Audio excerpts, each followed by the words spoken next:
তিনি নির্বাচনে ক্যান্ডিডেট হয়েছেন, আপনি তাকে অযোগ্য মনে করেন, আপনি তাকে উপযুক্ত মনে করেন না, কিন্তু আপনার চিন্তায় কোনো স্বার্থ আছে, আপনি কোনো টাকা পয়সা পেয়েছেন, অথবা তার খেয়েছেন, অথবা কেউ আপনাকে প্রভাবিত করেছে, অথবা অন্য কোনো আনুগত্য আপনার আছে, যে আনুগত্যের ভিত্তিতে আপনি অন্ধের মতো ওই লোকটাকে সাপোর্ট করলেন, তাহলে আপনি অপাত্রে আপনার আমানত রাখলেন।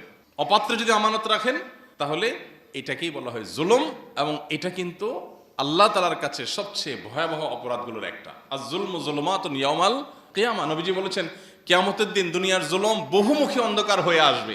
একটা ভোট জেনে শুনে অপাত্রে ভুল জায়গায়, কয়টা টাকার বিনিময়ে, কিংবা সামান্য হীন স্বার্থকে ঘিরে, কিংবা আপনি ইচ্ছাকৃত হোক অথবা কোনো স্বার্থের কারণে হোক, আপনি যদি ভুল জায়গায় প্রয়োগ করেন তাহলে আপনি জুলুম করলেন।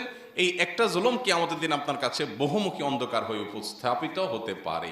সম্মানিত মুসল্লিয়ান কিরাম, সামনে জাতীয় নির্বাচন, দেশের সর্বস্তরে প্রত্যেকটা মানুষের মাথায়, মনে, মগজে নির্বাচন ঘিরে নানা জল্পনা কল্পনা, শঙ্কা, আশা, ভাবনা।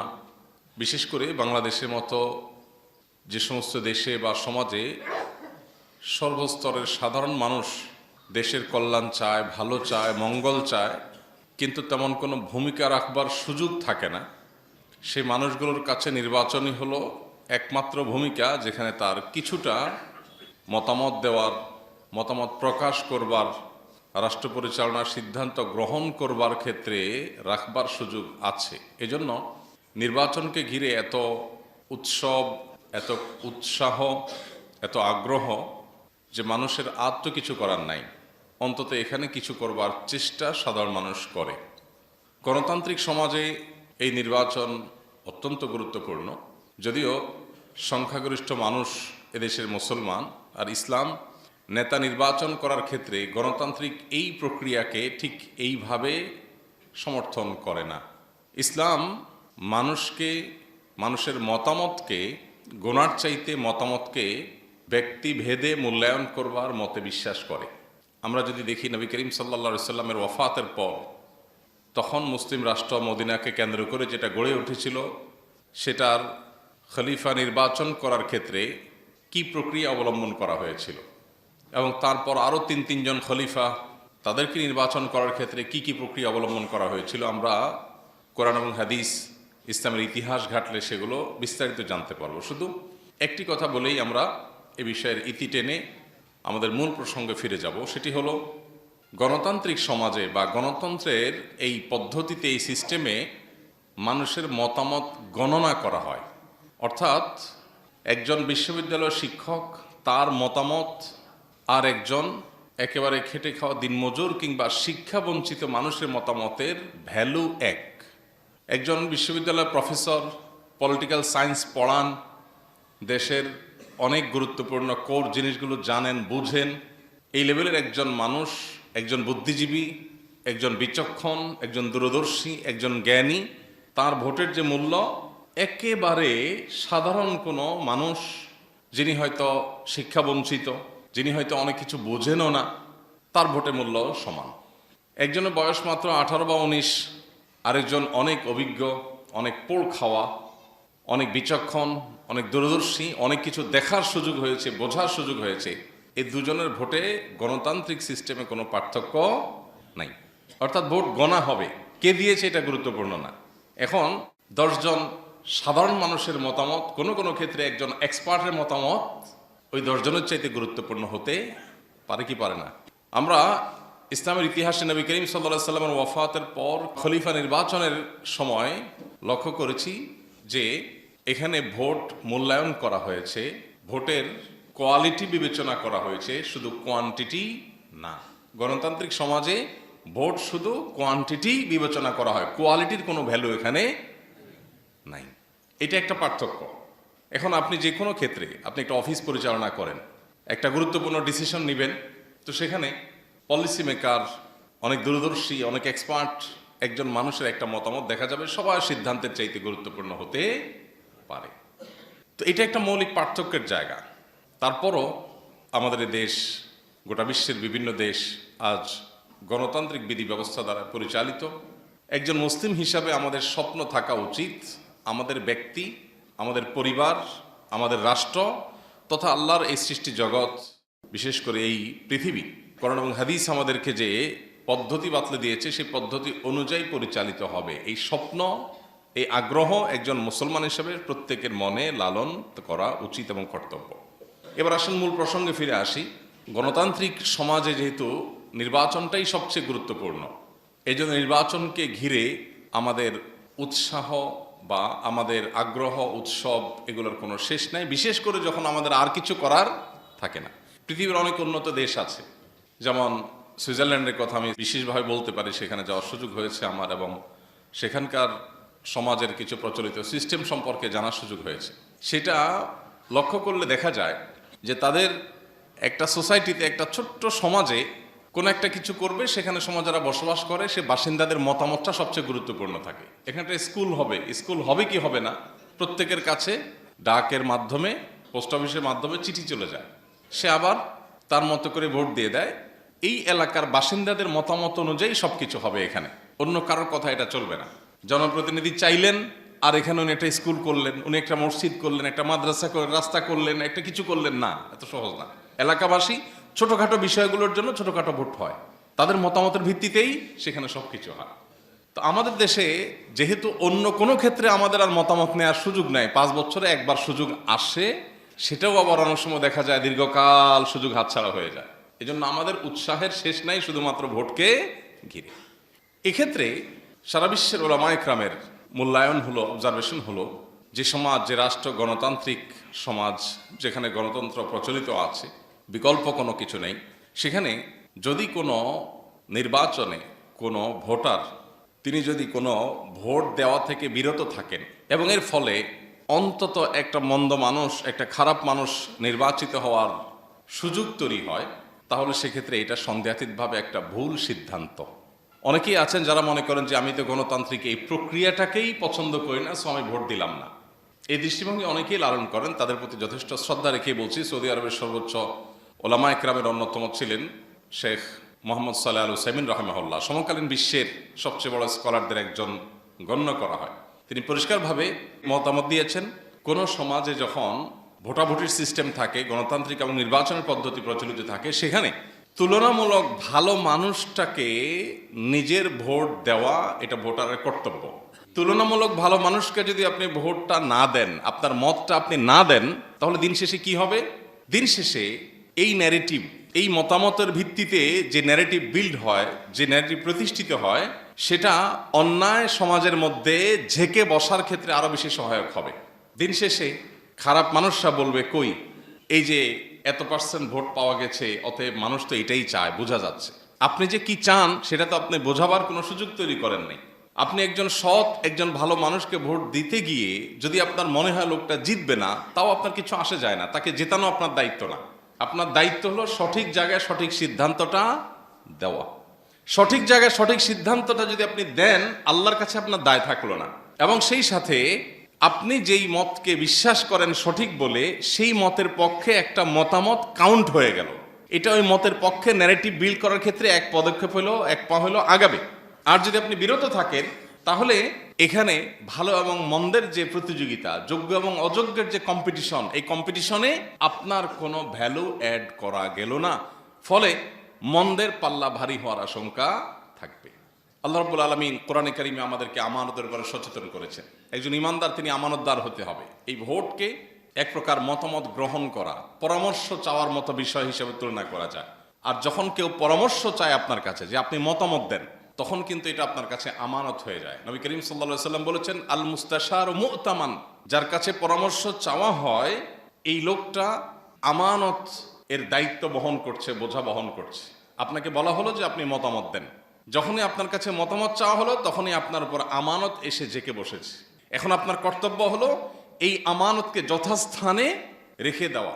অতএব আপনার মতামতটা যেন যথাস্থানে হয়, সেটাই হবে আমানতদারিতা রক্ষা। আর যদি না হয়, তাহলে মনে রাখবেন নবী করিম সাল্লাল্লাহু আলাইহি ওয়াসাল্লাম বলেছেন, লা ঈমান লিমান লা আমানাতা লাহ, যার মধ্যে কোনো আমানতদারিতা নাই, তার ঈমানও নাই। সে নামকাস্তে মুসলিম হতে পারে, সে চূড়ান্ত বা প্রকৃত অর্থে মুসলিম হতে পারে না যার ভিতরে আমানতদারিতা নাই। আল্লাহ তাআলা বলেছেন ইন্নাল্লাহা ইয়া'মুরুকুম আন তু'আদ্দুল আমানাতি ইলা আহলিহা। আল্লাহ নির্দেশ করেছেন যে তোমরা আমানত যথাস্থানে পৌঁছে দিবা, এটা তোমার কর্তব্য। ওয়া ইযা হাকামতুম বাইনান নাস, আর যখন মানুষের মাঝে সিদ্ধান্ত দেওয়ার সুযোগ তোমার হাতে আসবে, সিদ্ধান্ত যখন তুমি দিবে যে আমি আমার সিদ্ধান্তটা দিচ্ছি, চূড়ান্ত ফয়সালা আমার হাতে না, কিন্তু সিদ্ধান্ত দেওয়ার ক্ষমতা আমার আছে, তাহলে আন তাহকুমু বিল আদল, তাহলে সিদ্ধান্ত দিবে ইনসাফের সাথে, নিষ্ঠার সাথে। আমাদের ব্যক্তি, দল, স্বার্থ এসব বিষয়গুলো সিদ্ধান্ত দেওয়ার ক্ষেত্রে আমাদের উপরে প্রভাব বিস্তার করে। আমরা বায়াসড হয়ে পড়ি, আমি একটা দল করি, অতএব আমি সেক্ষেত্রে অন্ধ হয়ে যাই। আমার একজন ব্যক্তির সাথে ব্যক্তিগত সম্পর্ক আছে, সেক্ষেত্রে আমি তার ব্যাপারে দুর্বল হয়ে অন্ধ হয়ে যাই। আমি মতামত দেওয়ার ক্ষেত্রে হয়তো সেই ব্যক্তি এই মত পাওয়ার উপযুক্ত না, আমি জানি, বিশ্বাস করি, কিন্তু আমি অন্ধ, আমি বায়াসড, আমি নানা কারণে প্রভাবিত। এই প্রভাবের বাইরে এসে সিদ্ধান্ত দিতে পারা হলো ইনসাফ। আল্লাহ তাআলা কোরআনে কারীমে বলেছেন তোমাদের ইনসাফ তো করতেই হবে, পাশাপাশি আল্লাহ বলেছেন ওয়ালা ইয়াজরিমান্নাকুম শানাআনু কওমিন আলা আল্লা তা'দিলু। কোনো ব্যক্তির সাথে, কোনো গোষ্ঠীর সাথে তোমার বিদ্বেষ আছে, অপছন্দ বা খারাপ লাগা কাজ করে যে কোনো ইস্যুকে কেন্দ্র করে, এর পরেও তার বিষয়ে যদি সিদ্ধান্ত নিতে হয় তোমাকে ইনসাফ করতে হবে। আমি তার প্রতি কোনো কারণে রুষ্ট বা আমার অপছন্দের কোনো জায়গা আছে, সে আমার শত্রু, তাই বলে সে অবিচার পাওয়ার হক রাখে না, শত্রু হলেও সে ইনসাফ পাওয়ার হক রাখে। এই একটা জায়গায় এসে আমরা বেশিরভাগ মানুষ পা পিছলে যায়। নামাজ রোজা করা, অনেক তাসবিহ তাহলিল করা, অনেক নফল আমল করা, এটা যতটা সহজ, আমানত যথাস্থানে পৌঁছে দেওয়া এতটা সহজ কাজ না। অটল সিদ্ধান্ত গ্রহণ করবার অদম্য শক্তি থাকতে হয়, আল্লাহর ভয় সেরকম প্রগাঢ় থাকতে হয় যে আমি যদি ভুল সিদ্ধান্ত দেই এর দায়, ভার, দায়িত্ব সম্পূর্ণটুকু আমার উপর আসবে। কোরআনে কারিমে অন্তত 40 বার আল্লাহ রাব্বুল আলামিন ইনসাফ প্রসঙ্গে কথা বলেছেন, ইনসাফ এবং ন্যায় প্রতিষ্ঠা করবার কথা বলেছেন। কোথাও রোড অ্যাক্সিডেন্ট হয়েছে, একটা বাইকের সাথে একটা রিক্সা ধাক্কা লেগেছে, বাইকে যিনি আরোহী তিনি আপনার প্রতিবেশী অথবা আপনার পরিচিত কেউ, আপনজন কেউ, আপনি কিন্তু সেখানে দাঁড়িয়ে আগে থেকেই ভাবেন যে রিক্সাওয়ালার কি দোষটা বাইর করা যায়, কারণ বাইকওয়ালা আপনার নিজের লোক। আপনি যদি দেখতেও পান যে বাইকওয়ালা দোষ করেছে, তার ভুল, তারপরও কিন্তু আপনি সাধারণত বা খুব বেশি মানুষ সাধারণত বলতে পারে না যে ভাই দোষটা কিন্তু আপনারই হয়েছে। এটা বলার জন্য মেরুদণ্ডের দরকার হয়, এটা সবাই পারে না। বেশিরভাগ মানুষ আমরা বায়াসড হয়ে যাই, এই বায়াসনেসের ফলে আমরা ভুল সিদ্ধান্ত নেই, এবং এটার নাম জুলুম। এটার নাম কি? জুলুম। জুলুম শুধু মানুষকে মারা পিটাই জুলুম না, জুলুম শুধু একজনের টাকা ছিনতাই করাই জুলুম না। ইযা বুসসিদাল আমরু ইলা গায়রি আহলিহি ফান্তাযিরিস সাআহ, এটা যেমন একটা হাদিস রয়েছে, অপরদিকে জুলুম প্রসঙ্গে আরেকটা গুরুত্বপূর্ণ সংজ্ঞা আছে, সেটা হলো ওয়াদউ শাইই ফি গায়রি মাহাল্লিহি জুলম। যথাস্থানে যথা জিনিস না রেখে অপাত্রে সে জিনিসটি রাখা, এটা জুলুম। একজন মানুষ তিনি নির্বাচনে ক্যান্ডিডেট হয়েছেন, আপনি তাকে অযোগ্য মনে করেন, আপনি তাকে উপযুক্ত মনে করেন না, কিন্তু আপনার চিন্তায় কোনো স্বার্থ আছে, আপনি কোনো টাকা পয়সা পেয়েছেন, অথবা তার খেয়েছেন, অথবা কেউ আপনাকে প্রভাবিত করেছে, অথবা অন্য কোনো আনুগত্য আপনার আছে, যে আনুগত্যের ভিত্তিতে আপনি অন্ধের মতো ওই লোকটাকে সাপোর্ট করলেন, তাহলে আপনি অপাত্রে আপনার আমানত রাখলেন। অপাত্রে যদি আমানত রাখেন তাহলে এটাকেই বলা হয় জুলুম, এবং এটা কিন্তু আল্লাহ তাআলার কাছে সবচেয়ে ভয়াবহ অপরাধগুলোর একটা। আর জুলমু যুলুমাতুন ইয়াউমাল কিয়ামা, নবীজি বলেছেন কিয়ামতের দিন দুনিয়ার জুলুম বহুমুখী অন্ধকার হয়ে আসবে। একটা ভোট জেনে শুনে অপাত্রে, ভুল জায়গায়, কয়টা টাকার বিনিময়ে, কিংবা সামান্য হীন স্বার্থকে ঘিরে, কিংবা আপনি ইচ্ছাকৃত হোক অথবা কোনো স্বার্থের কারণে হোক, আপনি যদি ভুল জায়গায় প্রয়োগ করেন তাহলে আপনি জুলুম করলেন।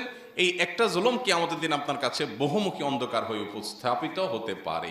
এই জন্য আল্লাহর ভয় আমাদের মধ্যে সর্বাগ্রে থাকতে হবে, দায়িত্বশীলতার বোধ আমাদের মধ্যে থাকতে হবে, এবং আমানতদারিতার বোধ আমাদের মধ্যে থাকতে হবে। কোরআনে কারিমে আল্লাহ তাআলা 18 নম্বর পারার একেবারে শুরুতে সূরা মুমিনুনে প্রথম কয়েকটি আয়াতে আল্লাহ তাআলা মুমিনদের বেশ কয়েকটি বৈশিষ্ট্য বলেছেন। এর ভিতরে একটা বৈশিষ্ট্য হলো ওয়াল্লাযীনা হুম লিআমানাতিহিম ওয়া আহদিহিম রাউন, যে ঈমানদাররা তাদের আমানত এবং অঙ্গীকার, প্রতিশ্রুতি এগুলোকে রক্ষা করে, আমানত নষ্ট করে না, প্রতিশ্রুতি ভঙ্গ করে না, এরাই হলো সফল ঈমানদার।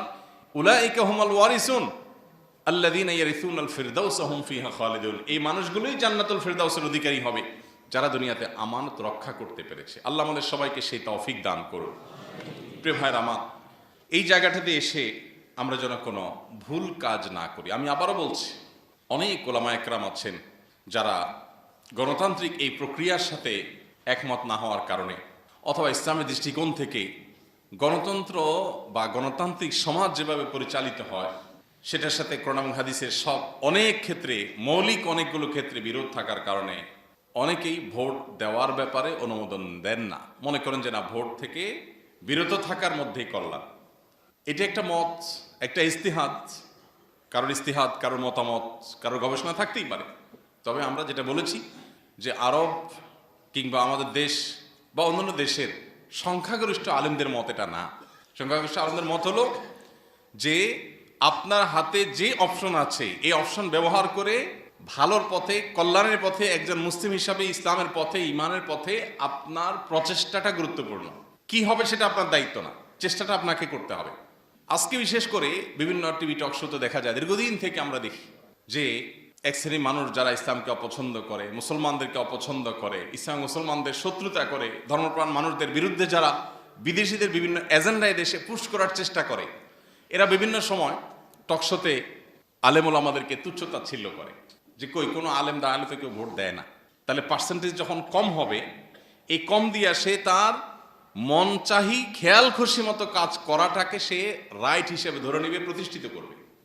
আপনার একটা মতামত দেওয়ার ফলে যদি একজন যোগ্য ভালো মানুষ একটা মতামত পায়, তাহলে সেক্ষেত্রে সে একটা মতামত পেল, দুইটা হলো দুইটা পেল, তিনটা হলো তিনটা পেল, যতটুকু পেল ততটুকু অন্তত ভয়েস রেইজ হলো। অতএব কোনো মানুষকে জেতানো আপনার দায়িত্ব না। আপনার দায়িত্ব হলো আপনি আপনার বিবেককে খরচ করে একজন ইমানদার হিসাবে আল্লাহর কাছে জবাবদিহি আছে সেই চিন্তা মাথায় রেখে উপযুক্ত ব্যক্তিকে মতামত দেওয়া, এটা আপনার কর্তব্য। আপনি সেই মতামত দেওয়ার পর সে জিতলো কি জিতলো না সেটা আপনার দেখার বিষয় না। আমরা বেশিরভাগ মানুষ কি করি? বেশিরভাগ মানুষ মনে করি যে আমি জিতেইতে হবে, এবং আমরা কেউ মনে হয় জিতার কাছাকাছি আছে, তখন মানসিকভাবে আমরা মনে করি ঠিক আছে, আমার বোধ হয় এই পাল্লায় উঠা উচিত, বা এই নৌকায় উঠা উচিত, বা এই আপনার দিকে ঝুঁকে যাওয়া উচিত যেটা ভারী।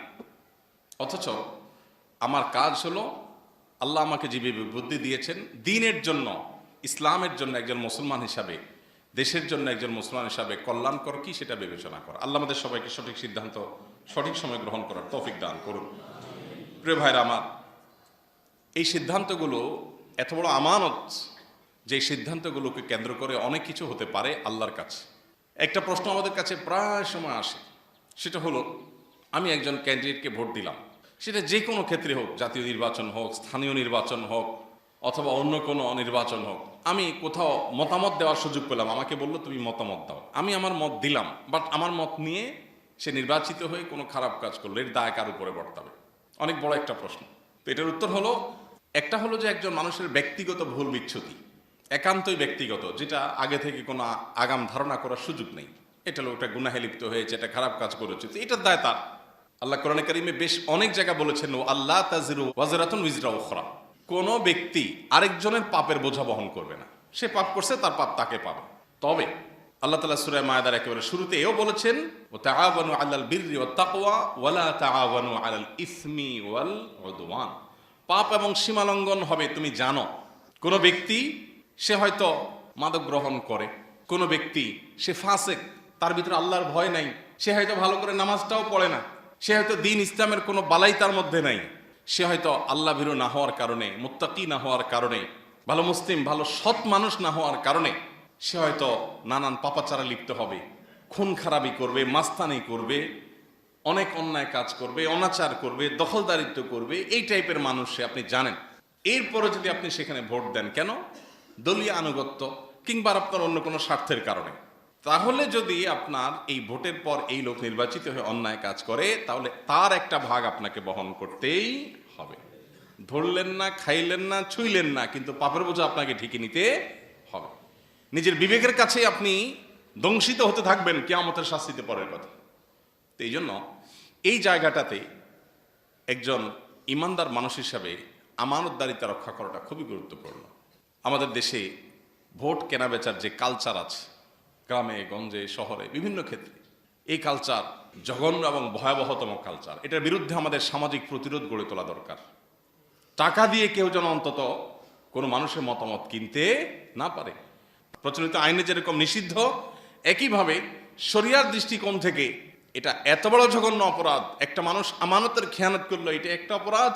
আবার মতামত দিতে গিয়ে ঘুষ গ্রহণ করলো, এটা কিন্তু ঘুষ। আপনি চিন্তা করলেন, আমি তো সারা বছর ঘুষ খাওয়ার সুযোগ পাই না, ওই বেটা নির্বাচিত হইয়া গম চুরি টিন চুরি সব করবে, আমি একটু ভোটের সময় 500, 1000, 2000 খাইলাম, তাহলে দিন শেষে এটা চোরের দেশ বলা যাবে।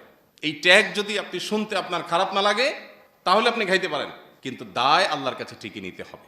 ডাবল গুনাহ, একদিকে ঘুষ গ্রহণের গুনাহ। আমরা ঘুষ মনে করি শুধুমাত্র ওই চাকরি বাকরি যারা করে, সরকারি বিভিন্ন পদের জন্য জায়গায় যারা থাকে, গুরুত্বপূর্ণ পোস্টে থাকে, তারা হয়তো বিভিন্ন সুবিধা দিয়ে যে টাকা গ্রহণ করে এটাকে ঘুষ মনে করি আমরা। ভোটের বিনিময়ে যেই টাকা বা সুবিধা গ্রহণ করা হয় এটাও কি ঘুষ। এবং শুধু ঘুষ না, এখানে একটা অপরাধ না, শুধু আমানতের খেয়ানত আবার ঘুষ গ্রহণ, এই দুইটা অপরাধ, এটা কিন্তু আপনার এর দায় বহন করতে হবে। এই জন্য আল্লাহ তাআলা ভয় আমাদের মধ্যে থাকা গুরুত্বপূর্ণ। আমরা যতদিন মুত্তাকি না হব ততদিন দেশের পরিবর্তন, দেশের পরিস্থিতির চেঞ্জ হবে না। যারা একটু ট্রাভেল করেছেন, টুকটাক বিভিন্ন দেশে যাওয়ার যাদের অভিজ্ঞতা আছে, তারা বলতে পারবেন আমরা কোথায় দাঁড়িয়ে আছি, এই দেশটা কোথায় দাঁড়িয়ে আছে। পৃথিবীর এমন কোন দেশ, আমি ট্রাভেল করে আজ পর্যন্ত, আমার ট্রাভেল হিস্ট্রি খুব বেশি না, সব মিলে হয়তো 25-30টা দেশ ঘুরছি আমি। এই 25-30টা দেশের মধ্যে এমন একটা দেশ পাই নাই যেই দেশে যাওয়ার পরে মনে হয়েছে যে যাক আমার দেশটা এর চাইতে ভালো। আইন শৃঙ্খলা বলেন, নীতিহীনতা বলেন, বিচার ব্যবস্থার বিচারের কোয়ালিটি বলেন, গণমাধ্যমগুলোর অবস্থান বলেন, প্রত্যেকটা সেক্টরে, অবকাঠামোগত উন্নয়ন বলেন, রাস্তাঘাট বলেন, প্রত্যেকটা সেক্টরে পৃথিবীর যেই কটা দেশ আমরা দেখি সচরাচর সেসব দেশ থেকে আমরা পিছিয়ে আছি। অথচ এরকম বহু দেশ আছে যেগুলো আমাদের পরে দেশ গঠন হয়েছে, স্বাধীনতা আমাদের পরে অর্জন হয়েছে, বাট এখন তাদের কাছে চাকর হয়ে যাওয়ার জন্য আমাদের মন্ত্রীরা সিরিয়াল ধরে বসে থাকে যে আমাদের দেশ থেকে কিছু লোক নেন, এটার জন্য মন্ত্রীরা অপেক্ষা করে। এটা আমাদের জন্য লজ্জা। এর দায় শুধুমাত্র রাজনীতিবিদদের দিলে হবে না, এর দায় আমাদেরও আছে।